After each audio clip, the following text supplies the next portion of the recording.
When you're raising a child with extreme behavioral disorders, as a parent, you're going to have some pretty significant emotional distress. We tend to hide that from others. Certainly, we don't want our children to know that. We need to look strong and capable, and we don't want them to carry a burden of feeling that they're damaging us. But there is emotional stress that builds up, or emotional distress. We do start to feel emotionally vulnerable, wounded, the stress of perhaps you're sleeping at night with your doors locked because you don't know if your daughter or son is going to attack you in the night, or perhaps just the long-term stress, you never know when the police are coming or they're going to be expelled from school or whatever happens. That takes a toll. Just the raging that may go on or the chronic having to be alert all the time, it wears us down, and you begin to feel that the emotional distress you're carrying is kind of all about you, all there is to you. Also, the having to keep it secret. As I said, you tend to hide it from your kid.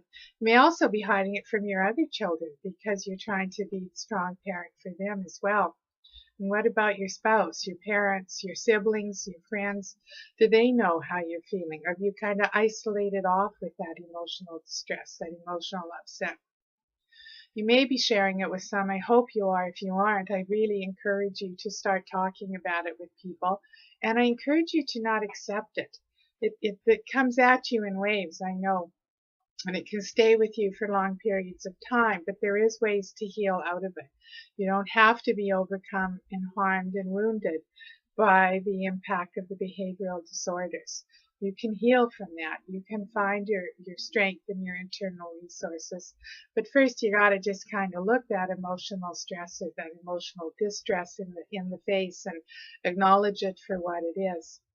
So when I need to get to that place of saying, oh, that's what I'm feeling, that's what's in my way today, that's what's between me and a good relationship with somebody else today, I start to check out my body as always. And for me, for some reason, I carry it in my forehead.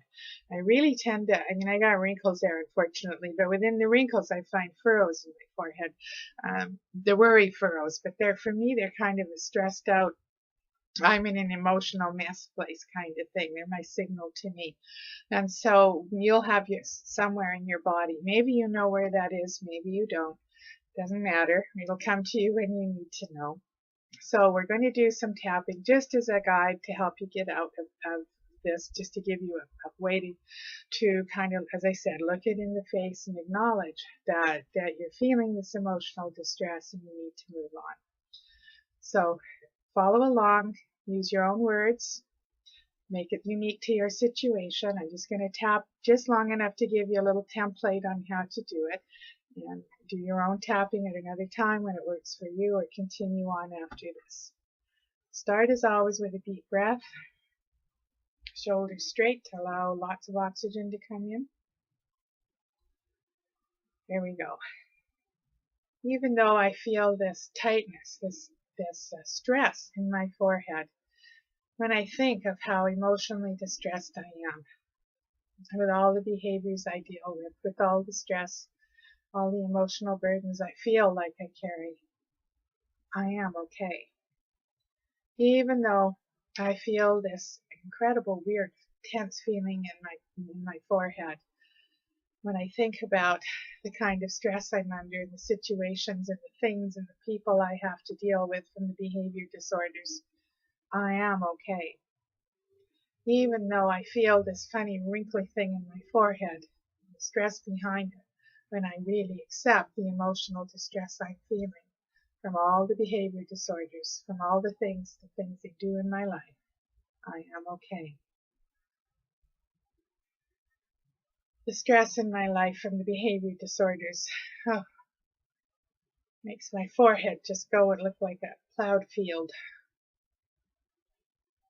You can feel the tenseness in my forehead. You can feel it just kind of deepening and wrinkling. The emotional pain is so heavy. I look in the mirror and I can see that I look like I'm frowning, but I'm not. I'm hurting. I feel and carry that stress in my forehead. I probably feel and carry it elsewhere too. Take a breath. Take a look at whatever feelings or thoughts come your way. Follow them through. Even though I get that feeling in my forehead, and I think it goes down too, down further in my face and maybe down my back, when I feel so emotionally upset at all the things I deal with in a day, I am okay.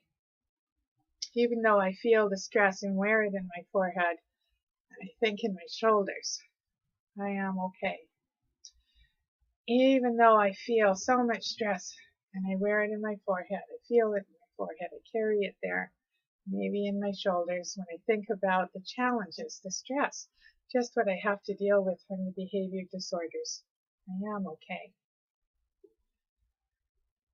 I feel it. I feel it in my body. I'm just so emotionally upset. My brain takes that upset and takes it everywhere in my body. I either hide it away, or if I'm alone, I let it out and cry. But it's there. I am upset. I am wounded. I am hurting.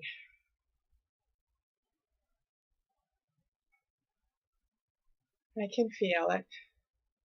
I know it's there. I can acknowledge that I'm hurting. I can acknowledge that I'm wounded. I don't know the depths of my feelings around this, but I can see they're there. I can feel them. I can accept how I feel. Even though I acknowledge my wounding, my heart breaking, my emotional distress, I am okay. I choose to be okay. Even though I acknowledge my emotional wounding from the behavior disorders, I am okay. Even though I acknowledge and feel and see the results of the behavior disorders on my emotional state, I choose to be okay.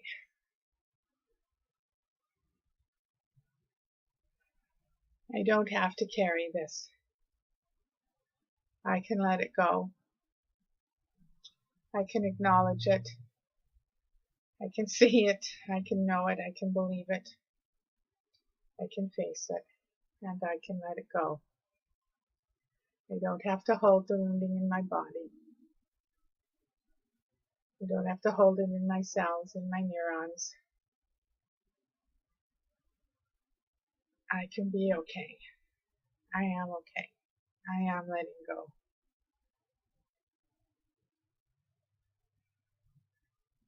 I am letting go of the pain, the trauma that I feel, the emotional distress. I am finding my inner resources. I am okay. I am letting go for now. I'm moving on for now. I am moving on. I am okay. I can let it all go. That isn't a cure-all for you. You know, there isn't a cure-all, is there? That's part of the emotional distress we feel. We can't fix our kids. We can't fix ourselves, at least not in the moment. But we can find a way to face it, to acknowledge it, to have that feeling, and then to let it go so that it isn't in our way, so that it doesn't challenge our relationships with others, and that we don't damage our own brain and our own heart from carrying that around or denying it either. So take care of yourselves. Do what you need to get help and support. Remember, as I always say, the light at the end of the tunnel doesn't necessarily have to be a train. There is help, there is support. Do your tapping, do your breathing, do your exercising, and remember, you really are entitled to a better day.